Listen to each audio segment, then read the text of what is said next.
Muy bien, a primeira pergunta va em português.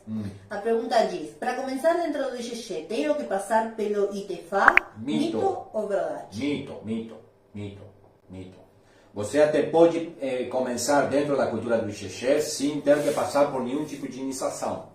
Isso é o que não é interessante para muitas pessoas que você saiba. Por quê? Como já expliquei em outras lives com anterioridade, não é interessante na época atual que uma pessoa ocupe um lugar dentro de um templo se não deixa graninha lá, entendeu? Essa apologia da prosperidade e esse mercantilismo absurdo que está ocorrendo dentro dos templos de orixá é o que está matando realmente a cultura dos orixás. Então, você não precisa fazer ITFA, você não precisa fazer nenhum tipo de iniciação. É mais, eu aconselharia que você não faça absolutamente nada até você não escolher IgG como seu caminho, sua cultura espiritual. E para isso você tem que conhecer. Não adianta você se iniciar para logo conhecer. Tá? Existem muitos aspectos, aristas e variáveis do IgG que uma pessoa sem ter absolutamente nada no sentido litúrgico não só pode, senão deveria aprender. Por exemplo, tá? Frequentar, por exemplo, participar de rituais comunais, por exemplo, participar de voos comunais, tanto no Itadogum como em outros tipos de rituais comunais, festivais mesmo, frequentar festivais, falar com os dirigentes, os sacerdotes daquela casa, tomar seu tempo para entender realmente, não só na própria cultura que você está interessado, sino também se é aquele lugar em específico que vai atender suas necessidades. Tá? Porque cada comunidade, mesmo praticando IgG, tem seus próprios lineamentos, suas próprias formas de funcionar, tá? E muitas vezes, com toda a boa intenção do mundo e com toda a fundamentação do mundo, muitas vezes uma pessoa que tem boas intenções e quer começar dentro do IgG não se sente tão a gosto, tá? Então é muito interessante essa pergunta, tá? Não deixe de entrar a conhecer o IgG porque alguém tenta te empurrar uma iniciação, tá? Até porque a iniciação não resolve absolutamente nada. O que resolve é a prática, o conhecimento e o cuidado espiritual. Iniciação é uma decisão espiritual vocacional de dentro do ser humano, tá? Não é como recetar aspirina.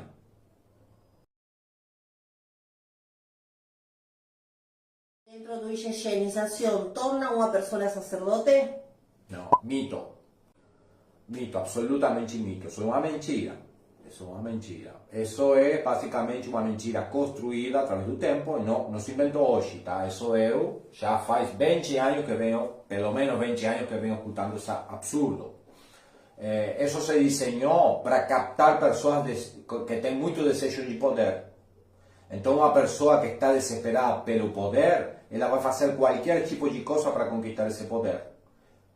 Resumido na contabilidade de um templo, você indica uma iniciação, promete que a pessoa vai sair com autorizações para poder funcionar de forma autônoma e a pessoa vai, máximo uma semana, 10 dias, estar raspando a cabeça na sua casa. Pronto, essa é a verdade. Não tem mimimi, mamamá, momomó, não porque meu Lugo me explicou, não porque na minha família é assim. Não tem. Não existe uma única família legítima e com bom caráter, com boa conduta na terra de Urubá, que explique ou que tenha a prática de que uma pessoa que ainda fede a Mioró seja sacerdote. Qualquer pessoa pode se iniciar com um curso ou comprar um diploma online? Olha, na realidade atual todo mundo pode, agora que deve, não, lógico que não deve. Não existe iniciação online, não existe nenhum tipo de iniciação online, tá? Não existe iniciação espiritual. A que me estou referindo, eu já conheci pessoas que um orixá iniciou elas através de sonho. Já vi de tudo, o que você nem se imagina. Agora, não existe tampouco conhecimento profundo e formação 100% legítima de um sacerdote através de curso, tá? O curso ajuda? Sim, ajuda. O curso é uma forma de transmitir informação de forma teórica para um grupo grande de pessoas. Então eu vejo isso como a utilização correta de mecanismos de informação que essa era da tecnologia nos proporciona, tá? Mas mesmo assim, ninguém chega a ser sacerdote só fazendo curso. Ele tem que ter mestre, tem que pertencer a uma comunidade e ele tem que praticar junto a mestres. Tá?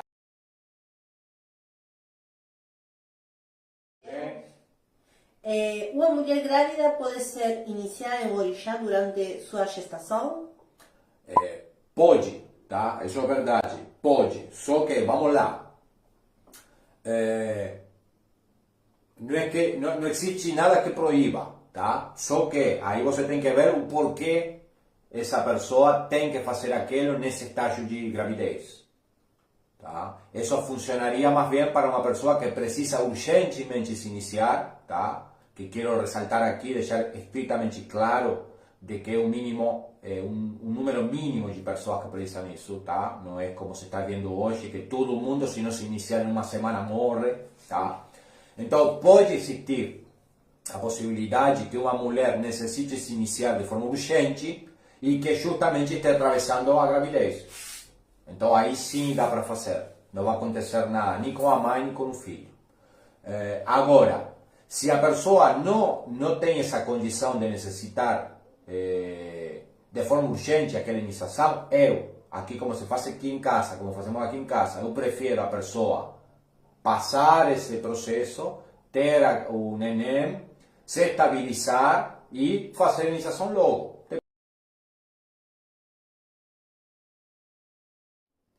A criança que está sendo gerada já nasceu iniciada, mito ou verdade? Acho que Mito. vai... Eu expliquei na parte da iniciação da mulher grávida, tá? Mas é mito, tá? Eu sei que outras tradições têm o conceito de abiaxé, tá? Mas abiaxé não fala de uma criança iniciada. Abiaxé quer dizer literalmente aquela que nasce no axé, mas axé é a casa. Antigamente, tá? As pessoas que praticavam orixá, e até hoje em muitos locais da terra de Urubá, tá? As mulheres param dentro de casa e as pessoas moram com orixá. Então a Biaxé é uma criança que nasce dentro do conjunto de casas que formam aquele compêndio, aquela vila, vamos dizer assim, onde existe uma família que são tradicionalistas e cultuam orixá. Entendeu? A Biaxé é aquela criança que nasce dentro da tradição. Entendeu? Que são filhos de Olorixá, são filhos de Babalawos. A isso obedece. Não obedece a algo litúrgico, nem que a criança nasceu iniciada. Tudo isso foi se formando mais aqui no tempo. Tá? Não tem nenhum tipo de sustento espiritual, não tem sustento nenhum. Tá? Toda criança que nasce dentro de uma casa de axé, uma casa de orixá, é a biaxé.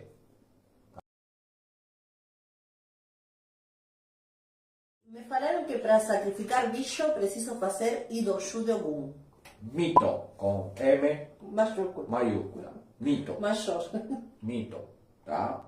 Se entramos nessa de que para fazer uma coisa eu preciso de outra coisa, é mais que notório que é uma estratégia para encher de iniciações uma pessoa. É mais que lógico. Tá? Ou seja, de que todos os sacerdotes que eu conheço, teoricamente, e baseado nessa regrinha, são Idoshu Ogum. Me poupem, mas eu conheço babalawos que Niori já tem na cabeça e eles matam bicho desde que nasceram praticamente.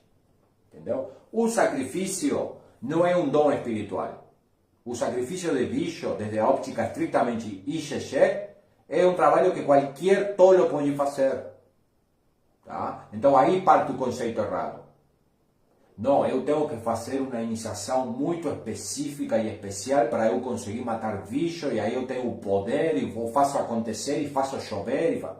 Isso é opício. Obedece a aquela procura insaciável do ser humano pelo poder. E muitos mercenários com muita falta de caráter captam isso do ser humano e começam a criar esses parâmetros e regras absurdas para poder comercializar. Ninguém tem que se iniciar em algum para matar bicho. Pronto. Tá? Na cultura iorubá, matar bicho obedece a pelo menos 3 fatores. Que é produzir carne para comer. brindar para orixá aquilo que o ser humano não vai consumir. E em alguns casos, dar parte do bicho para as energias nocivas da criação. Tá?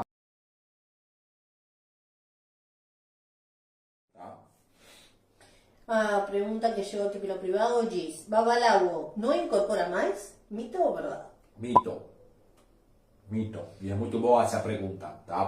Ferventemente nisso. Vamos lá, o que seria incorporação? Incorporação, desde o ponto de vista do IgG, é uma capacidade espiritual que a pessoa traz de nascimento, desde o mundo espiritual. Não é o fato de você incorporar ou não incorporar o que vai dizer que você babalawo ou não é babalawo. Tá? Isso forma parte de um grau em um deserto, de uma gota de água no oceano. Tá? O que acontece e de onde surge esse mito? Sacerdote muito encumbrado, fiz um vídeo, tá, explicando como que funciona esse assunto e foi intencionalmente mal interpretado. Esse sacerdote, um marabá muito respeitado,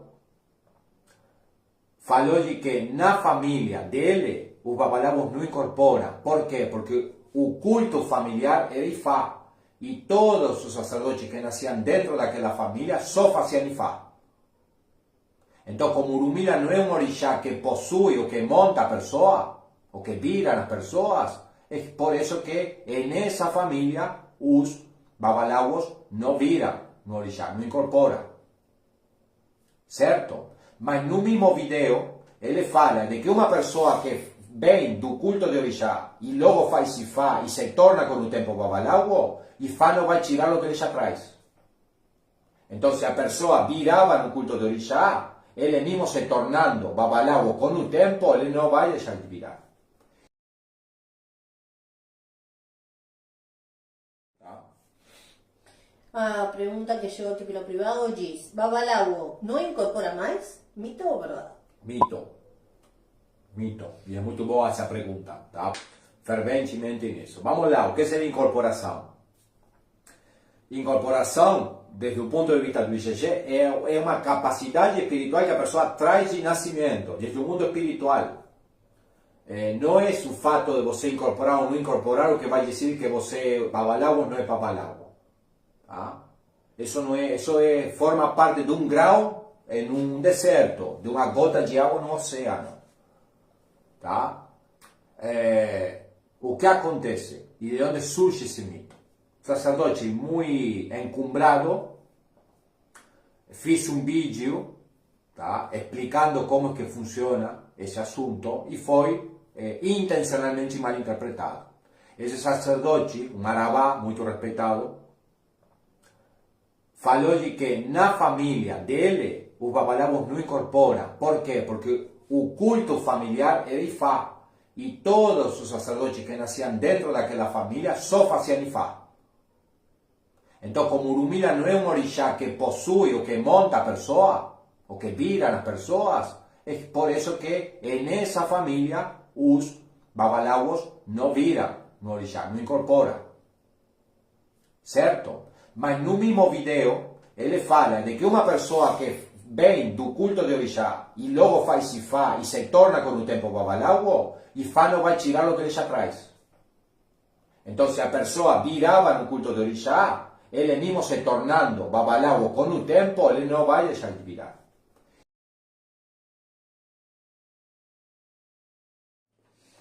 Perfecto. La pregunta dice: Onishegun debe ser iniciado sim ou sim?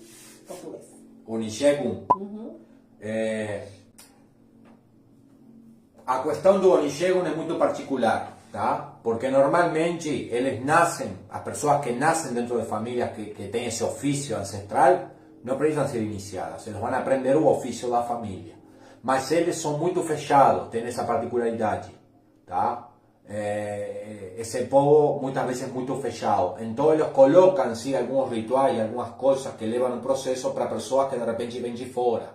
Mas, respondendo enfaticamente, muito provavelmente, se você não nasceu em uma família de Onishegun e pretender se iniciar como Onishegun, vai sim ter que passar por um processo iniciático, que na maioria dos casos é diferente a do que, por exemplo, pode ser um Itojo, tá?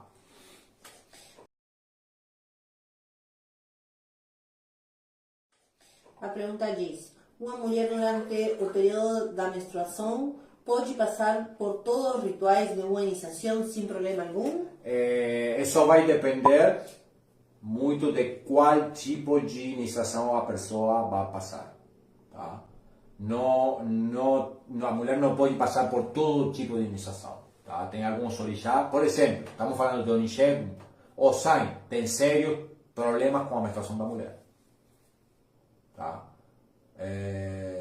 A mulher menstruada ni siquiera entra no santuário do Sai, mesmo havendo nascido naquela família.